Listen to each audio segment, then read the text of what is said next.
Hello दोस्तों, स्वागत आप सभी का आपके अपने चैनल बेसिक नॉलेज में। दोस्तों आज के वीडियो क्लास 9 के विद्यार्थियों के लिए बहुत ही ज़्यादा महत्वपूर्ण होने वाला है। आज हम लोग इसमें देखने वाले हैं आप लोगों के हिंदी के लिए बहुत ही महत्वपूर्ण क्वेश्चन जो आप लोगों का एग्जाम होगा, बोर्ड एग्जाम बोलिए चाहे आप लोग जो वीकली टेस्ट हो रहा है उसके लिए बहुत शानदार शानदार क्वेश्चन है। कई बार एग्जाम में पूछे गए हैं, तो एक एक क्वेश्चन को देखिएगा, ठीक है, और अच्छे से समझ जाइए। मैं एक एक क्वेश्चन को आप लोगों को समझा भी दे रहा हूँ। चलिए दोस्तों इस वीडियो को शुरू करते हैं। प्लीज़ आप सभी से एक ही विनती है कि अगर चैनल को सब्सक्राइब नहीं किया तो अभी तक सब्सक्राइब जरूर कीजिएगा और कमेंट में प्यारा सा कमेंट जरूर कीजिएगा ताकि मेरा मोटिवेशन लेवल आप लोगों के लिए बढ़े। ठीक है, चलिए दोस्तों इस वीडियो को शुरू करते हैं।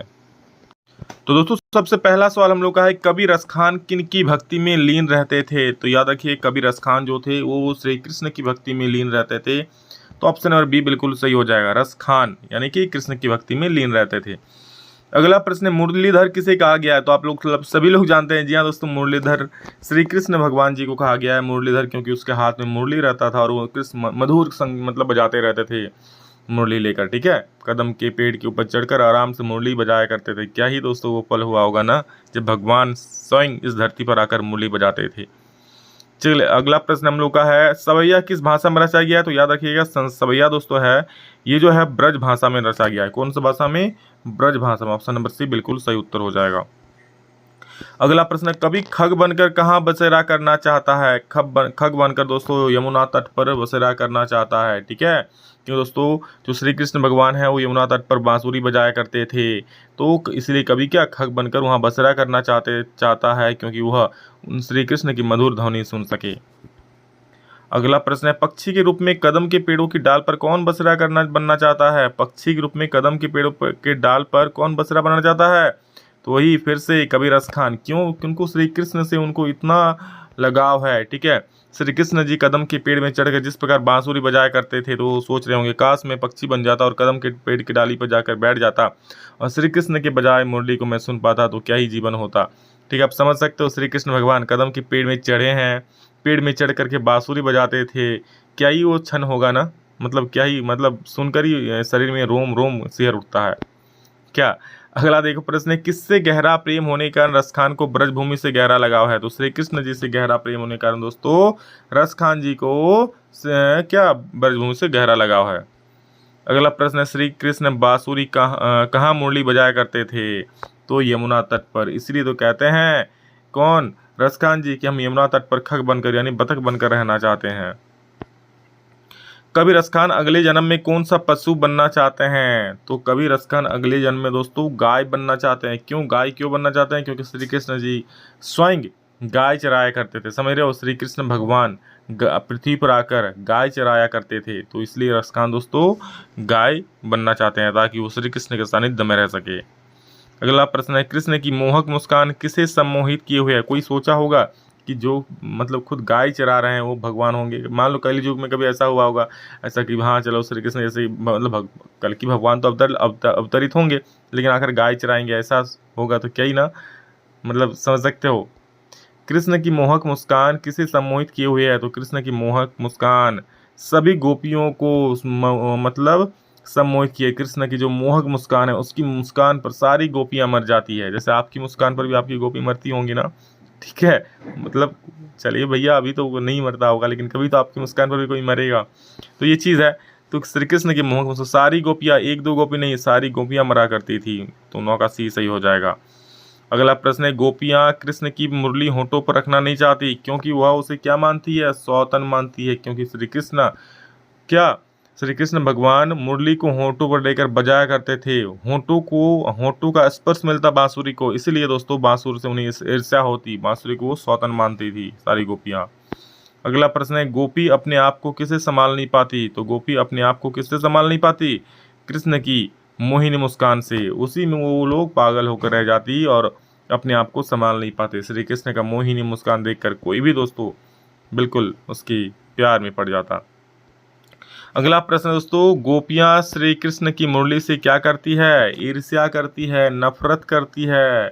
ठीक है, क्यों? क्योंकि उस जो मुरली है श्री कृष्ण के होठों को छूता था। सिद्धियाँ तथा निधियाँ कितनी कितनी हैं? सिद्धियाँ तथा निधियाँ दोस्तों 8 और 9 है। आप लोग हनुमान चालीसा पढ़े होंगे, पढ़े अष्ट सिद्धि 9 निधि के दाता। अष्ट सिद्धि मतलब 8 सिद्धि और 9 निधि मतलब 9 निधि के दाता। तो सिद्धियाँ और निधियाँ कितनी? 8 और 9 दोस्तों। ये सिद्धियाँ होता है मतलब बहुत शक्तिशाली चीज़ें होती हैं ये, ठीक है, जिसमें कोई एक सिद्धि तो ये होता है कि कोई अपना आकार आसमान से भी ऊंचा कर सकता है, ठीक है।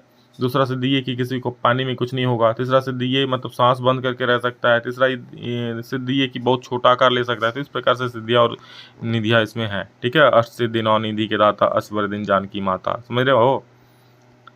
राहुल संकृत्यान ने तिब्बत की यात्रा किस बेस में की थी? तो राहुल संकृत्यान ने जो है तिब्बत की यात्रा वो भिकमंगे के बेस में किया था, इसलिए ऑप्शन नंबर बी बिल्कुल इसका सही हो जाएगा। भरिया किसे कहते हैं? तो भरिया दोस्तों भारवाहक, मतलब भार, जो भार को बहता है, यानी कि कूली को कहते हैं भरिया। भरिया मतलब जो भार को बहने वाला, भार को बहने वाला वो कूली बोलते हैं हम लोग। कूली नंबर 1 देखे होंगे गोविंदा और अमिताभ बच्चन का मूवी।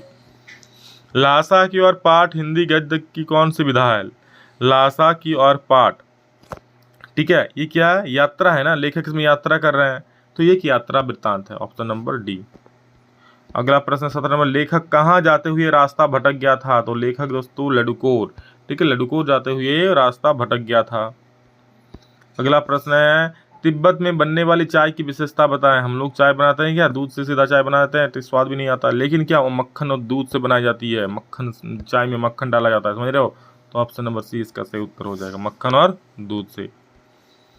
लेखक समुद्र तल से कितने फीट ऊंचे हैं? तो 16-17 हजार फीट लेखक समुद्र तल से ऊंचे उठ चुके थे, ठीक है। तो ऑप्शन नंबर सी सही हो जाएगा।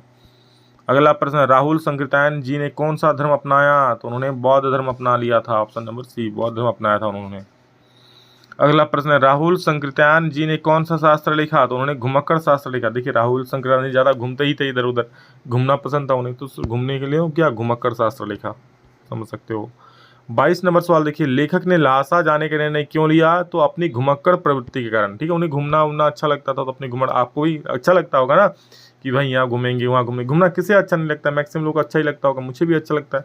तो इसी घूमने की प्रवृत्ति के कारण दोस्तों वो लेखक लहासा जाने का निर्णय लिया। तो आप बताओ, आप घूमने की प्रवृत्ति के कारण आप कहाँ घूमना जाओगे? आप, हर एक आदमी का ख्वाहिश होता है कि हाँ यहाँ घूमेंगे यहाँ घूमेंगे, तो आप कहाँ घूमना चाहते हो? कमेंट में जरूर बोलना, मैं आप लोग कमेंट पढ़ूंगा। अगला सवाल है, लहासा की और नामक पाठ के लेखक का नाम है? तो ही राहुल संकृत्यान, राहुल संकृत्यान, ठीक है। राहुल संकृत्यान जी जो थे वही लहासा की और पाठ के लेखक हैं। यह लेखक की कौन सी यात्रा है? या ऐसे यहाँ पर सवाल ऐसे पूछेगा कि लहासा की और लेखक की कौन सी यात्रा है? तो ये सवाल आप लोगों को कमेंट में आंसर देना है। आप सभी जो इस वीडियो को देख रहे हो कमेंट में इसका आंसर जरूर दीजिएगा।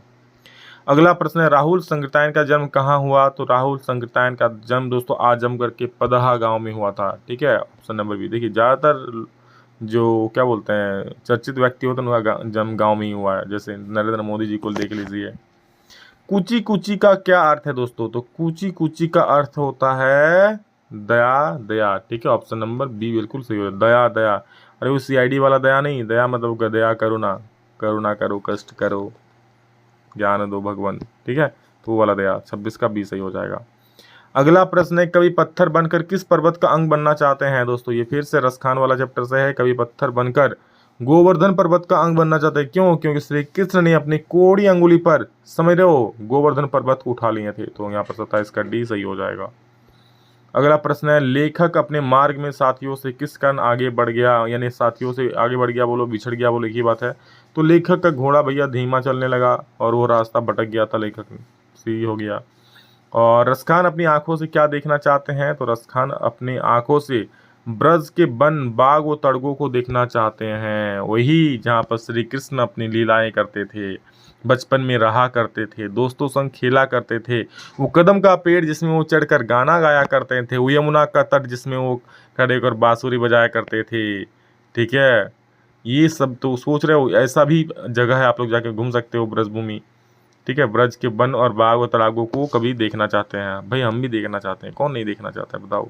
रसखान की कविता का मूल भाव क्या है? श्रृंगार, समाज कल्याण की भक्ति? तो रसखान की कविता का मूल भाव क्या है? भक्ति, और श्री कृष्ण की भक्ति में लीन थे। और इसका सी बिल्कुल सही उत्तर हो जाएगा। तो ये था दोस्तों आप लोग का हिंदी का कुछ महत्वपूर्ण 2 चैप्टर, क्यों इस बार 2 चैप्टर आप लोग का ऐड हुआ है, तो 2 चैप्टर ये दोनों बहुत ही महत्वपूर्ण सवाल, मतलब दोनों चैप्टर का सबसे महत्वपूर्ण सवाल है। इसको देख लीजिएगा, इन 2 चैप्टर से ये सारे सवाल आप लोग एग्जाम में जरूर बनेंगे, ठीक है। तो अच्छे से समझ लीजिए। चैनल पर को पहली बार अगर आए तो प्लीज़ सब्सक्राइब कर लीजिएगा ताकि आगे का वीडियो का नोटिफिकेशन आप लोगों तक पहुंच सके। चलिए, so love you all, thank you all of you. अभी इतना ही, फिर नेक्स्ट जल्द मिलेंगे, तब तक के लिए जय हिंद, वंदे मातरम।